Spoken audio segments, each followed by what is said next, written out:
ഇടതുപക്ഷത്തിന്റെ ആഹ്വാനം ചെവിക്കൊണ്ട് ജനങ്ങൾ രഥയാത്രയ്ക്കെതിരെ പ്രതിഷേധിക്കാൻ ബീഹാറിലെ പട്നയിലേക്ക് മാർച്ച് ചെയ്തു.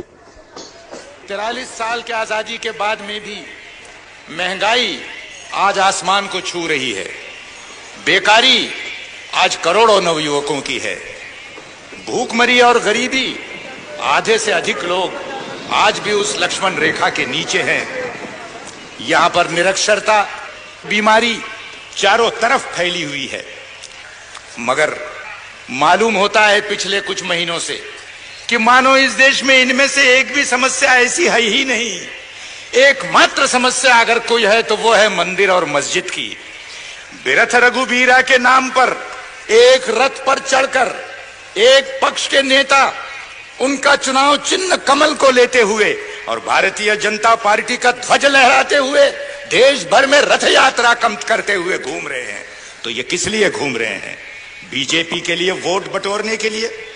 अगला चुनाव अगर आवे तो 88 का 188 किस तरह किया जाए इस बात पर सोचने के लिए? मैं ये कहता हूं कि उनके सारे ये रंगीन सपना चूर चूर होकर रह जाएंगे, क्योंकि इस देश में बहुसंख्य हिंदुओं ने धर्मनिरपेक्षता को अपनाया है.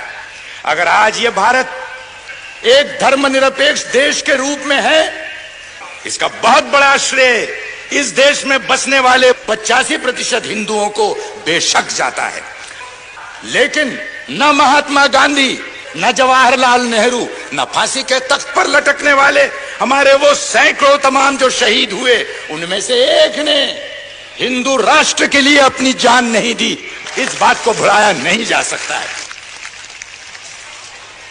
मगर ताज्जुब की बात है, हट है, मंदिर वहीं बनाएंगे और मस्जिद तोड़ करके ही बनाएंगे. इसमें राम की मर्यादा है. अयोध्या राम का जन्म स्थल है, माना. ये बात हिंदुओं का एक विश्वास, उनकी अस्मिता का सवाल है. इस बात को मैं मानता हूं.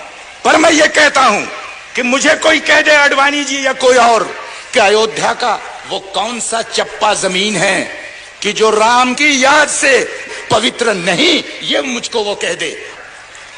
अयोध्या के कहीं भी जाकर के आप मंदिर बना लीजिए. हम में से हर किसी ने 1000 बार इस बात को मंजूर किया कि मंदिर आप बनाएं, बेशक अयोध्या में बनाएं, बेशक भव्य बनाएं, मगर ये हट न करे कि मस्जिद टूटने पर ही वो मंदिर बनेगा. ये हट न करे.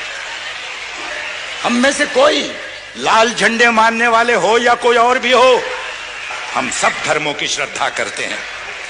एक धर्म की अस्मिता और अहंकार के नाम पर दूसरे धर्म की अस्मिता और आस्था आप तोड़ नहीं सकते. इस बात को ध्यान में रखिए.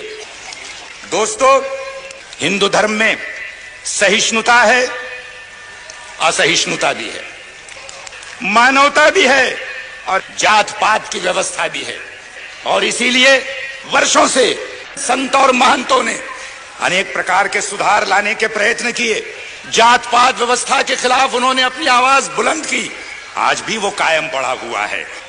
आज एक नया प्रयत्न चल रहा है कि इस देश के अंदर में जिनको प्रशासन से दूर रखकर कहा गया कि ये सिर्फ सेवा और चाकरी करने के सिर्फ इसी लायक हैं और किसी चीज के लायक नहीं हैं, आज एक प्रयत्न किया जा रहा है कि देश के कारोबार चलाने में उनको भी हाथ बटाने का मौका दिया जाए.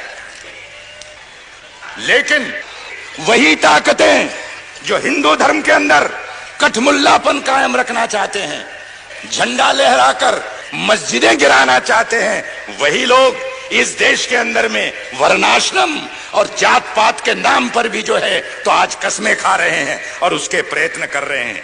इनके चेहरों को देख लो, इनको पहचान लो, इनकी मनोवृत्ति को समझ लो.